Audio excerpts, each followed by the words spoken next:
My name is Avery Dawson. I'm a 36-year-old attorney living in Portland, but no one in my family mentioned that during the celebration dinner for the heirs of Evelyn Dawson, the grandmother who raised me with love, not conditions. They were raising their glasses in the beachfront house I grew up in, the one they took from me, or at least they thought they did.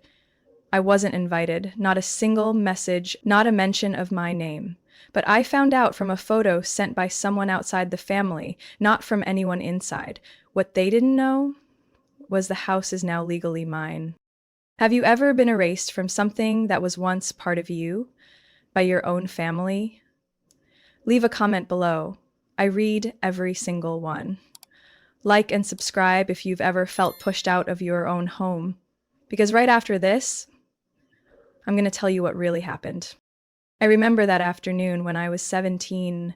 A cold drizzle fell, sharp enough to feel like December had come early. I stood at the school gate, holding my soaked book tightly to my chest, watching car after car pick up other students until only the security guard and I were left. I had texted my dad, called him several times, but there was no response. When the police cruiser slowed down and an officer stepped out, I knew something was wrong. Dad had run a red light, rushing to pick me up on time, and crashed into a truck. They told me the accident was due to the rain, the slick roads, but I'll never forget the way my mother looked at me in the hospital waiting room. She said nothing, just walked past me like I wasn't even standing there. After the funeral, in a kitchen still thick with the smell of untouched food, she placed her coffee cup on the table and said, "If you hadn't called so many times, maybe he wouldn't have rushed." I stood frozen. My brother Zach was there too. He didn't defend me. He just said, "Dad did too much for you." And that was the beginning. They started looking at me differently. Not with anger exactly, with a kind of dense silence that made it hard to breathe. From that day on, I wasn't the youngest child who got pulled into warm embraces anymore. I became something they tolerated, a shadow that should know how to step aside.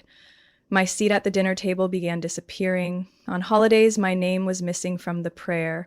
On birthdays, I received cards late, sometimes unsigned. Still, I pushed forward. I studied relentlessly, applied to the best schools, and earned a full scholarship to Columbia University. I worked part-time, stayed up all night in the library, lived off instant noodles for entire semesters just to save money.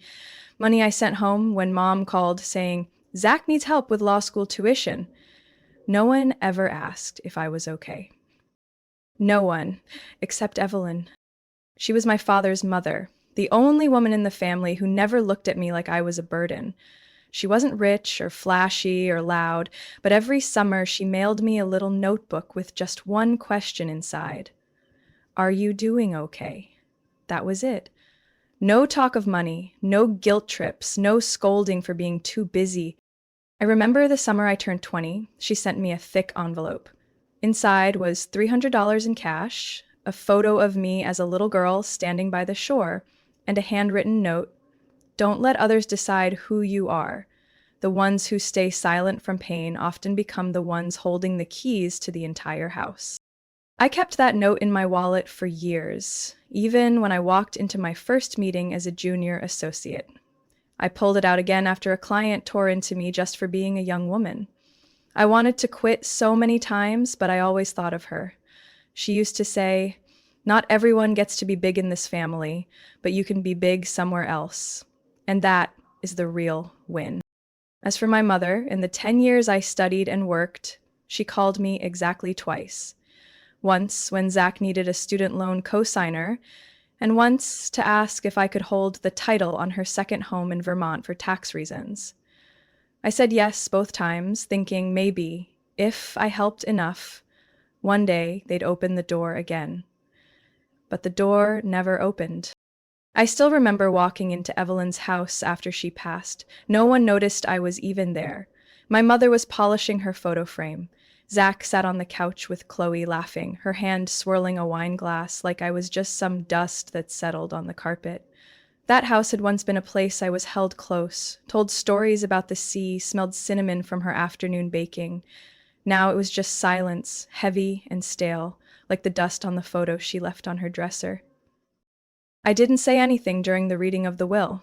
I thought I didn't need anything, truly didn't, until they all burst out laughing when they learned the house would go entirely to Zach. Chloe turned to me, half joking, half serious. Avery, since you're a lawyer now, maybe you can help us find a good real estate agent. I smiled. But what stirred inside me wasn't a smile. It was the echo of the only question my grandmother ever wrote to me. Are you doing okay? I wasn't sure anymore, but I did know one thing. I was never given a choice to walk away from this family. They were the ones who pushed me out, and they were going to see me return. Not to be let in, but to stand firmly on the very ground they once denied me. The will reading took place in a small office on the third floor of Dawson and Leeds, overlooking the tree-lined streets of downtown Kennebunkport. The room felt tighter than the late autumn heat pressing through the windows. I sat between two worn brown leather chairs, fingers laced tightly in my lap, palms damp. In front of me was a solid oak table where Mr. Jenkins, Evelyn's attorney and trusted confidant of 30 years, methodically organized the documents in front of him with almost exaggerated care. My mother sat off to the right, her lavender perfume sharp and cloying. Zach slouched casually in his chair, legs crossed, crisp white shirt gleaming, his shiny new watch catching the light. Chloe sat beside him, trying to look solemn, but failing to hide the smile tugging at the corners of her mouth. I, meanwhile, just wanted it to be over. Fast. Mr. Jenkins began reading in his deep, steady voice. First, the charity donations. Then the housekeeper's share. Then came the property. When he got to the beachfront residence at 404 Ocean Crest, my heart squeezed tight. That house had been the soul of every childhood summer, where Evelyn would take me out to the balcony each morning and say, let's listen to the ocean tell its stories. To be transferred in full ownership to my grandson, Zachary Dawson, Mr. Jenkins said without looking up. I felt my throat close. I didn't react right away, just looked down at my hands. Ice cold.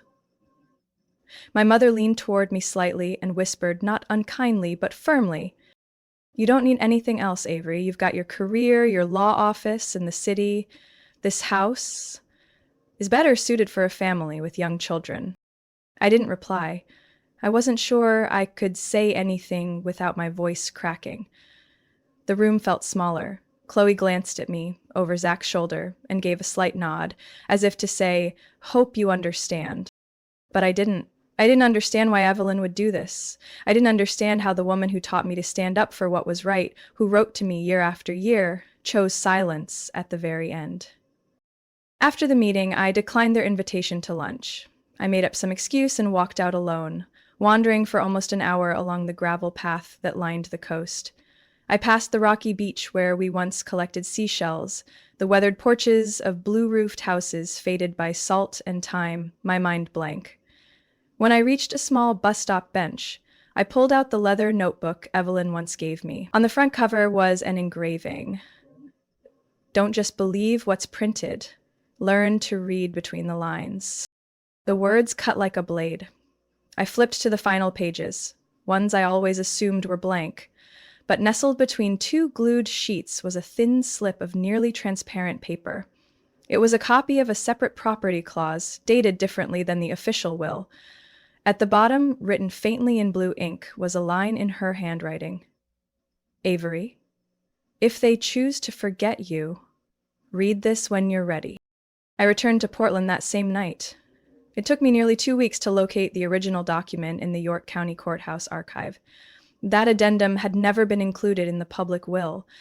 It was a temporary authorization, only activated if the primary heir violated the property's preservation clause or used the home improperly. A clause barely anyone would have noticed, unless they had legal experience, like I did. I brought the clause to an old colleague, a lawyer who specialized in estate disputes. After reading it, he looked up at me and said only one thing. If Zach and your mom are planning to sell this house, you have every right to activate this clause. It's completely legal. I didn't act right away. I spent nearly a year observing, quietly collecting documents. I reviewed the property tax records and discovered my mother hadn't paid maintenance taxes on the land for nearly 4 consecutive quarters. I dug through Zach's secondary mortgage filings and found a document from the bank confirming that he had used the house as collateral to borrow for some vague investment. I contacted a local real estate broker and asked them to notify me immediately if there were any signs of a transfer or upcoming listing. And when the email from the agency appeared in my inbox 2 weeks ago with the subject line, Internal Property List, Ocean Crest soon to be listed, I just stared at the screen. I didn't blink. My hand trembled slightly on the mouse. I didn't feel pain. I didn't feel shock. I just felt cold. Because they really were going to sell it. They were planning to sell the only place that had ever felt like it belonged to me. And they didn't tell me. Not a single message, not a single check-in. They assumed I wouldn't know. But I knew. And this time, I wasn't going to stay still. I spent nearly 2 weekends in my office, alone at a cold wooden desk, lit only by a lamp and the file I had secretly copied from the York County Archive. It was a sealed addendum titled E. Dawson Trust Addendum C, wrapped in a black hard folder, never mentioned during the reading of the will. The first page read, in my grandmother's italic handwriting, to be opened only if the Ocean Crest property is misused or prepared for sale without family review. My hands shook as I turned each page. The printed lines were steady, interwoven with handwritten notes from her. She explained why this wasn't included in the official will. Not everyone in this family holds on to decency when power and money enter the same room. I wasn't surprised to learn she had signed a supplemental legal authorization for me. Not just because I was the only one who ever asked how she was doing, but because I was the one who had witnessed, more than anyone, how this family faded from the inside out. I remembered years ago when Evelyn fell in the backyard. The neighbor was the one who called the ambulance. My mother had been at a spa, Zach was golfing. I was the first to arrive at the hospital, sat there for 3 hours until she woke up. She squeezed my hand, so weak I could feel each irregular beat in her wrist, and whispered, "If someday you see them treat this house like a possession, not a memory, you hold on to it. At any cost." Now, I was doing exactly what she asked. Through legal contacts, I learned that an investment group called Fairwinds Capital had approached Zach 2 months ago. They specialized in acquiring beachfront homes and turning them into luxury resorts. I found their preliminary contract, including a clause that allowed them to mortgage the house before paying off its property taxes. That clause directly violated the preservation condition in the trust addendum. My mother, according to bank records, had used the same house to apply for a loan to cover the debt on her second real estate property in Vermont. The same deal she once asked me to co-sign, which I declined. She'd been using my name as her backup plan all my life, never thinking I might trace her steps in reverse. I arranged to meet a trusted legal colleague at a quiet cafe in Portland. He was one of the few people I trusted enough to share everything, the paperwork, the legal paths I had pieced together. We sat across from each other for nearly 3 hours. When I finished explaining, he was silent. He looked at me for a long time, then finally said, softly, "Avery, if you trigger this clause, you're not just taking the house back. You're walking straight into the hornet's nest." I didn't answer. I just looked out the window at the overcast sky, the trees shedding their leaves as the cold season crept in. Then I turned back, placed my hand on the file, and said, "I'm not the one who started this. I'm just the last one who remembers what that house was supposed to mean." 3 days later, I submitted a formal request to the notary's office and filed with the York County Probate Court, asking to activate the trust's protection clause. Per the clause, if the primary heir demonstrated unethical behavior in the use or sale of the property, control and ownership would automatically transfer to the secondary designee, Avery Dawson, me. I signed with a hand steadier than I thought I had. That signature marked the end of one chapter and the beginning of something I didn't yet have a name for. 2 weeks later, I received an email from the court office confirming the petition was valid and a provisional title transfer would be issued within 14 business days if no legal objection was filed. I sat in my private office, late afternoon light filtering through the blinds, casting my reflection onto the glass desk. I didn't feel triumphant. I didn't feel like I'd won. I just felt a stillness, strange and quiet. I used to think that if I ever got the house back, I'd throw a massive party, invite everyone who had left me out, just so they could see I didn't need them. But now, all I felt was a calm emptiness. The kind you feel when you step into an old room and realize everything is still in its place, except you. I opened the small metal box my grandmother had once kept in her study. Inside was a short, handwritten note. You don't have to be someone to deserve something. Just remember, kindness is a kind of power no one can take from you unless you give it away. I folded the note and placed it in my wallet, gently, like I was tucking away a part of myself. When I left my office that day, I didn't look back. I walked forward as if I were stepping toward a version of myself that no longer needed anyone's permission to exist in her own story. I established a new legal entity, a small LLC named Maple Shore Holdings. All paperwork was filed under the company, not my personal name. I didn't want them to know, not because I was afraid, but because I wanted to do the right thing quietly, before they had a chance to spin another version of events. The purchase process went faster than I expected. The broker knew me only as a quiet investor looking to preserve the home's character. No hard negotiations. No family members showed up to sign anything. Everything went through their lawyer, the same one who had once held the will that excluded me. 3 weeks later, on a cloudy September morning, I received the confirmation email from the notary's office. Transfer complete. Attached was the property title for 404 Ocean Crest, signed by the York County judge. I read every line slowly, as if touching a piece of memory that had once been stolen. In bold, at the top corner, owner, Maple Shore Holdings, LLC. I printed a copy, slipped it into a leather folder, and tucked it into the bottom drawer of my desk. Then I sat in silence, the room quiet enough to hear the faint hum of the air conditioner above. I didn't smile. I didn't feel victorious. It felt like walking through a door that had been locked for years and realizing everything inside was still covered in dust. I remembered the summer I was 12, the last time I was chosen to sleep in the master's suite. Evelyn had led me upstairs, pointed to the big bed with white sheets and the silent ceiling fan. "You'll sleep here tonight, Avery," she said. "This room is for someone who knows how to keep things quiet." I didn't understand her then. I was just happy to sleep alone, not crammed in downstairs with Zach and the noisy cousins. But now, I get it. Keeping things quiet doesn't mean silence. It means not needing to shout when the truth already speaks loudly enough. I opened the online reservation system the property managers used to organize guest bookings. On the calendar, I saw the group name Dawson Family Reunion listed for the upcoming long weekend over Columbus Day, as it was every year. Chloe was listed as the group's organizer. I scrolled through the room layout. The master suite was still unclaimed. Every other room had already been self-assigned by their group. I clicked on the master suite. A pop-up appeared, requesting guest details. I typed, Ms. A. Dawson. Check-in, Friday, the start of the reunion. Length of stay, 3 nights. Special request, please have a bottle of Perrier Jouet Grand Brut chilled in an ice bucket on the balcony table. Guest prefers cotton linens, down pillows, and full privacy throughout the stay. I clicked confirm. The confirmation page displayed the words, reservation successful.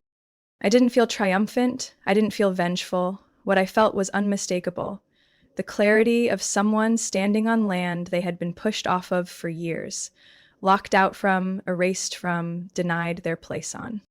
I closed my laptop, stood up, poured myself a glass of water, and stepped out onto the balcony overlooking Portland as the city lights came on. Below, cars moved quietly down the street, people hurrying home, and for the first time in years, I didn't feel like I had to rush anywhere. I didn't need to prove anything to anyone anymore.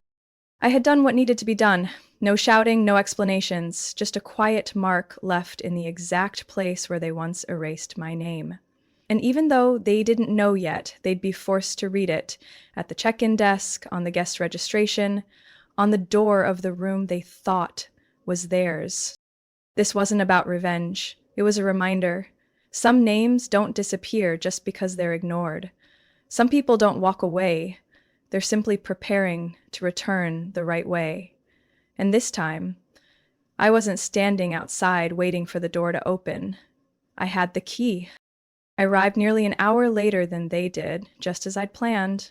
Not for drama, but to give them enough time to walk in confidently, to settle into the belief that this year would be like all the others, that I didn't exist, that my name was still missing from every list, every toast raised in the name of family. I parked a short distance from the main entrance, turned off the engine, sat in the driver's seat for a few more minutes, listening to the distant sound of waves, steady like the breath of memory. My eyes rested on the wooden sign by the gate, Ocean Crest, where memories return. I almost laughed. What memories? Whose? I stepped out, clutching the cream-colored folder holding the property title copies. My palms were steady, warm, dry. Inside the lobby, I saw them before they saw me. My mother stood near the counter, beige coat draped neatly over her shoulders, one hand holding her purse, the other tapping the marble as if impatient with the world. Zach leaned against the check-in desk, phone in hand, occasionally glancing toward the receptionist with visible annoyance. Chloe was snapping photos of the entryway, angled just right to catch the flower arrangement by the window, no doubt to caption it later with, "Another lovely family tradition." The front desk clerk, a young woman with soft brown curls who looked like she was still new to the job, stared at the computer screen with a furrowed brow. I heard her voice, polite but confused. "I'm sorry, I've checked again, but I don't see your names on the registered guest list under the current property owner." Zach looked up, raised his eyebrows. "The current owner is my mother. This house has been in our family for over 20 years. Can you double-check?" The clerk nodded, clearly nervous. "I understand, sir, but the system isn't showing any listing under the Dawson name, and the current owner on file is someone else." That's when I stepped forward. My heels made a quiet sound on the marble floor, just enough for the three of them to turn around. Their eyes landed on me almost at the same time, and for a beat, none of them spoke. Chloe broke the silence first. She gasped, as if unable to believe her own eyes. "Avery? What are you doing here?" I didn't answer right away. I walked straight to the counter, set the folder down, and opened it to the first page, revealing the notary seal and ownership signature. I turned to the receptionist and said gently, "There's no need to check again. This is the legal confirmation. I'm the owner of the property." Zach straightened, face draining of color. "What? You're joking." I turned to him, not with anger, just the kind of quiet distance that forms after years of being dismissed. "I'm not joking. I completed the transfer 3 weeks ago. Everything is fully legal." My mother said nothing. She stared at me, then looked down at the document, as if willing it to disappear by sheer force of denial. I turned back to the receptionist and spoke calmly. "They're not on the guest list, but I've already prepared 3 separate rental agreements for the weekend, under the property management's standard terms. If they want to stay, they can sign right here." The receptionist hesitated. "You want them to rent?" I nodded. "At market rate, no discounts." None of the 3 responded immediately. Chloe opened her mouth, then closed it again. Zach looked toward our mother, waiting, the way he always had. My mother stared at me one more time, slowly, her voice low but firm. "Why are you doing this?" I didn't respond right away. I simply looked at her, the woman who forgot my birthday but remembered my sister-in-law's wrist size for a bracelet, the one who once said, "It's the same, with or without Avery," when I didn't come home for Christmas. I looked into the eyes I had searched for recognition in for over 20 years, and finally realized I no longer needed it. "I'm not doing anything," I said, my voice low but clear. "I just signed my name where it should have been all along. The fact that you chose not to see me, that happened long before today." Then I picked up the folder, took a step back, and told the receptionist, If they agree to the rental terms, please help process it. If not, I'm sure there are other places in town with vacancy. I turned and walked away. No one called after me. No one asked anything else. I heard the receptionist quietly speak into the phone, requesting rental paperwork be brought up immediately. I didn't stop walking. I headed up the stairs, each step steady and light, as if the house itself had begun to breathe with me. No one followed, no footsteps behind me. They remained downstairs, like three strangers who'd just realized they'd knocked on the wrong door. I had just stepped into the master's suite when my phone began vibrating non-stop. Messages from an old colleague, from a neighbor in Portland, from a high school friend I hadn't heard from in over a decade. Every one of them sent the same thing, a screenshot of Chloe's new post. The photo showed the Ocean Crest house from a flattering angle, warm filters applied. The caption read, like an emotional public letter, when family becomes the enemy. Today, a once beloved younger sister used legal manipulation to seize our family home, the place where 3 generations built their memories. She gave no notice, not a single word. We pray that our grandmother's soul rests in peace, even as her legacy is being used for selfish gain. The post had hundreds of interactions, sad face emojis, comments from strangers who had no idea who I was. And said, "Unbelievable, if family can treat each other like this, what hope is left for the world?" Another wrote, "My own sister stabbed me in the back over a house. This hits hard." I read every line, no anger, no shock. It felt like standing in the middle of a crowd dissecting a blurry portrait, assigning it all the flaws they'd ever been afraid of. My mother appeared at the doorway less than an hour later. She didn't knock, just pushed the door open slightly and stepped in. Her face was pale with fury, lips pressed tight, voice sharp and clipped. "You're a traitor, Avery? And you have the nerve to show your face here?" I stood up, gently pulled the door partway closed, leaving it ajar, a line I no longer allowed anyone to cross uninvited. I looked at her, steadying my breath. "I didn't come back for forgiveness," I said. "And I haven't betrayed anyone. I just reclaimed what was once mine." She laughed, not joyfully, but a dry, bitter sound torn from the throat of someone who could no longer keep up appearances. "Yours? You should be ashamed. You left this family years ago." I looked her in the eye. "No, Mom. You were the one who decided I didn't belong when I was 17, in that hospital room after Dad died. That's when you started walking away. I just stopped begging." Her face changed, but I didn't say more. I had no desire to win arguments no one was listening to. I simply took a step back and said quietly, "If you'd like to stay for the weekend, the rental agreement is still at the front desk." That afternoon, while I sat on the porch, a man in a buttoned-up shirt with a mic clipped to his collar approached the gate with a cameraman beside him. A moment later, I heard a knock on the side window. I pulled the curtain aside and saw the local news logo on their van. They'd arrived faster than I expected. Chloe must have sent the tip and photos the moment she was still downstairs. I didn't hide. I opened the door and stepped outside, standing tall in the golden haze of late afternoon. The reporter came forward, mic in hand, smile thin and rehearsed, opening line ready. "We've received information about a contested property transfer involving members of the same family," he said, voice even, but clearly angling me into a defensive corner.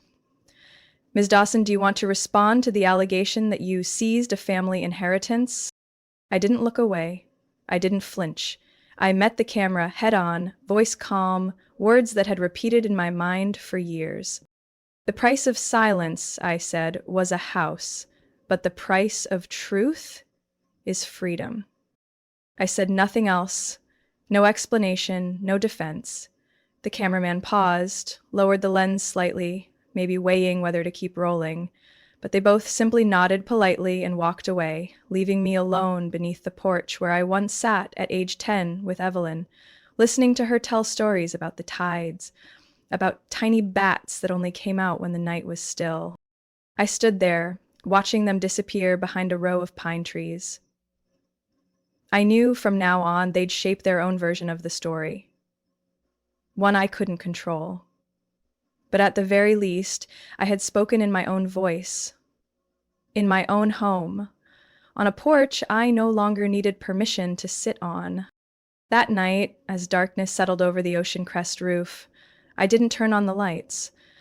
I sat in the corner of the living room, lit only by the faint glow from the porch fixture, just enough to see the dark leather folder resting on my lap. Inside was everything they had tried to dismiss. Not just legal proof, but a piece of truth they had pushed out of the shared story for years. I opened my laptop and plugged in the old silver hard drive I'd kept in a safe at my friend's law office in Portland. The drive had no label, only a small note in my grandmother's handwriting. If needed, don't fear the light.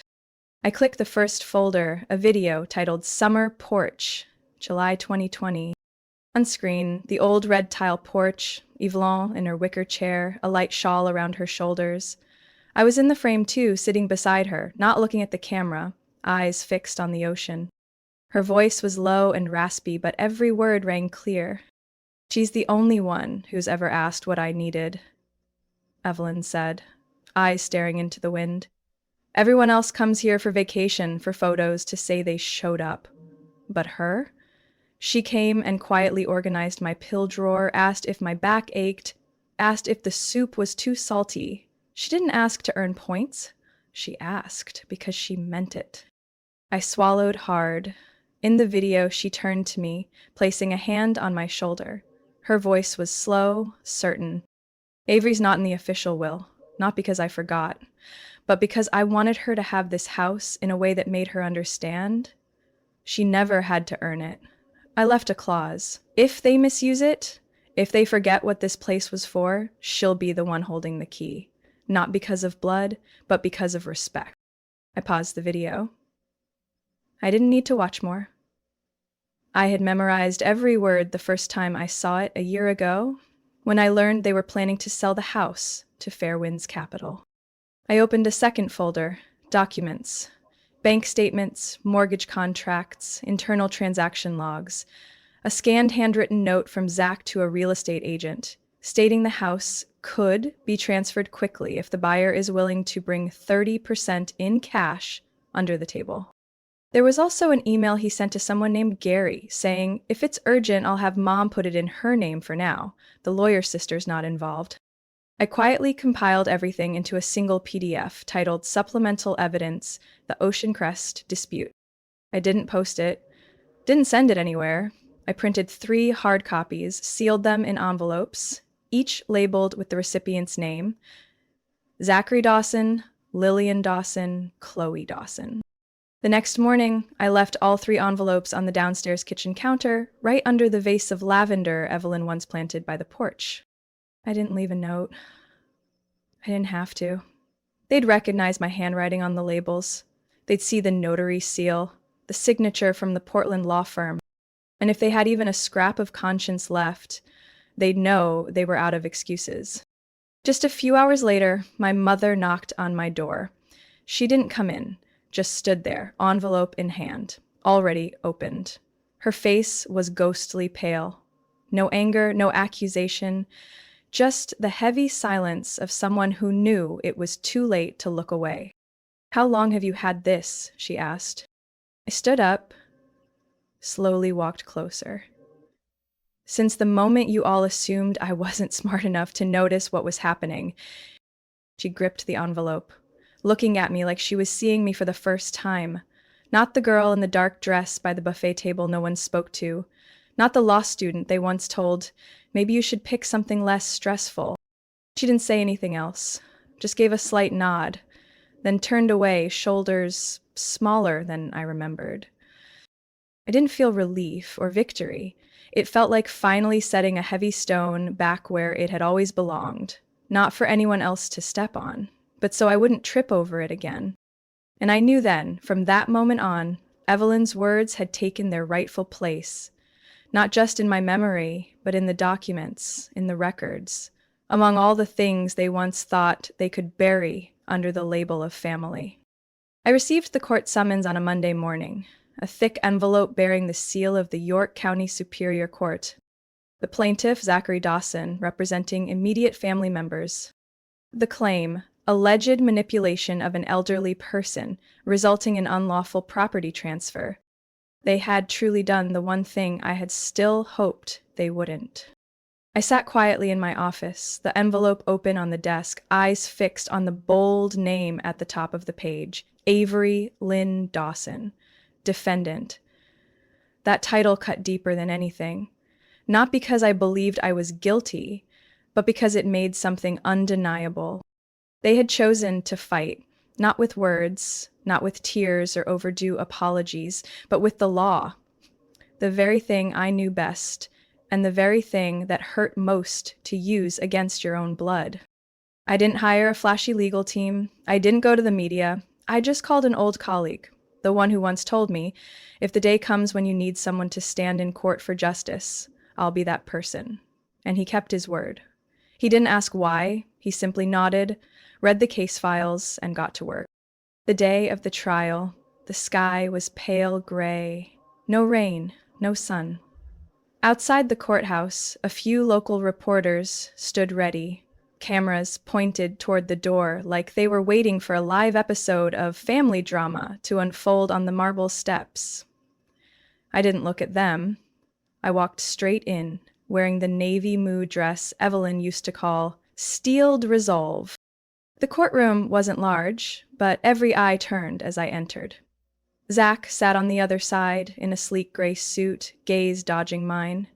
My mother sat beside him, hands clenched in her lap, lips pressed tight, never once looking my way.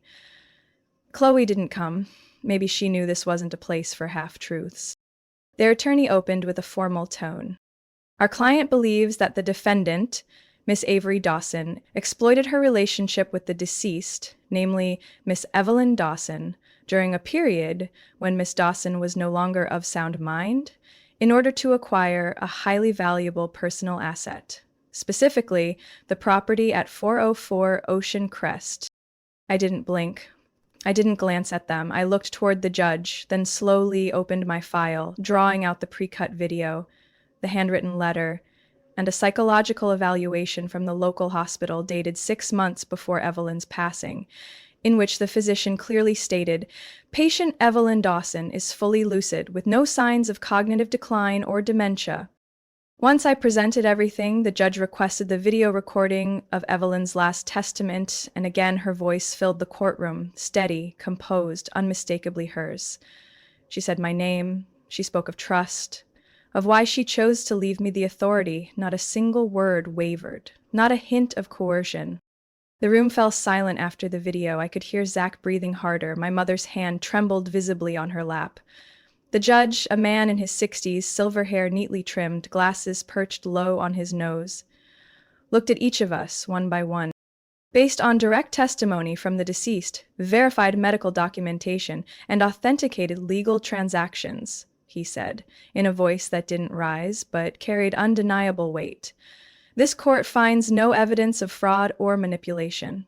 The property at 404 Ocean Crest rightfully and legally belongs to Miss Avery Dawson. He paused, then added more slowly, "This court does not arbitrate family pain, but it also cannot ignore that someone who was pushed out of their own story is now simply reclaiming the role they were never meant to lose." The gavel struck. I didn't smile. I didn't look at my mother or Zach. I simply nodded in thanks to the judge, gathered my documents, and walked out through the tall doors, just as the late afternoon sun broke across the cold courthouse steps. Reporters swarmed. Microphones. Cameras. Questions hurled like stones across still water.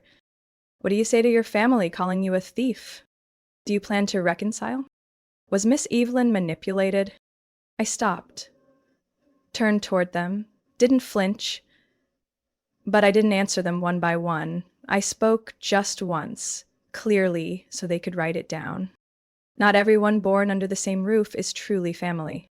Then I walked away, leaving behind the shutters, the keyboards, and the stories others would now shape in their own lens. As for me, I had just walked out of a room where the truth had finally been spoken, uninterrupted, unchallenged, and no longer treated as weakness.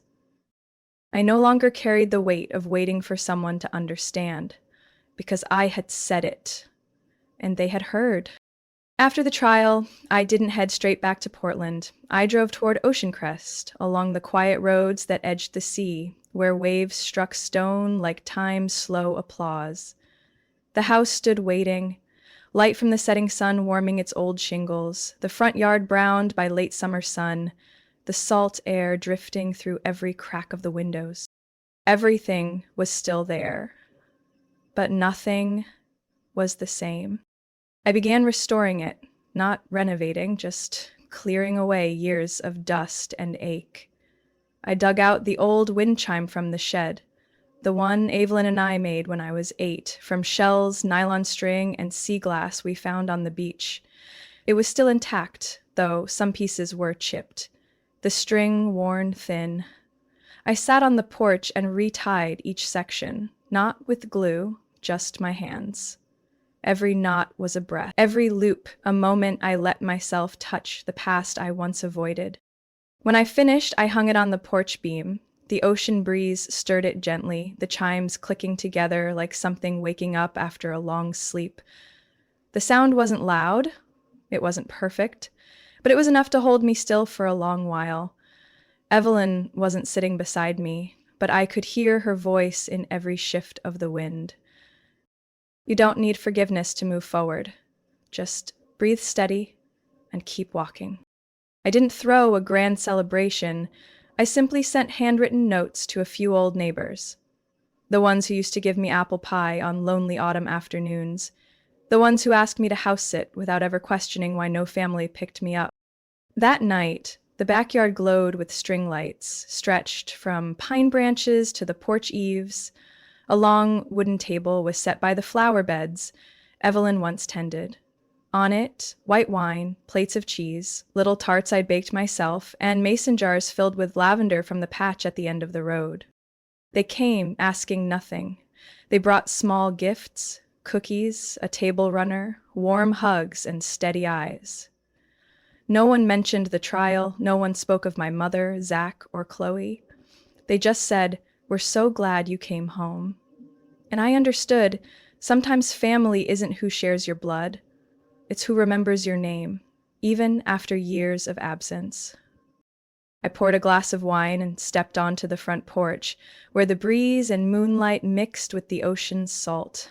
I raised a glass, not loudly, just enough for myself to hear. I don't need to be accepted anymore. I just need to live honestly.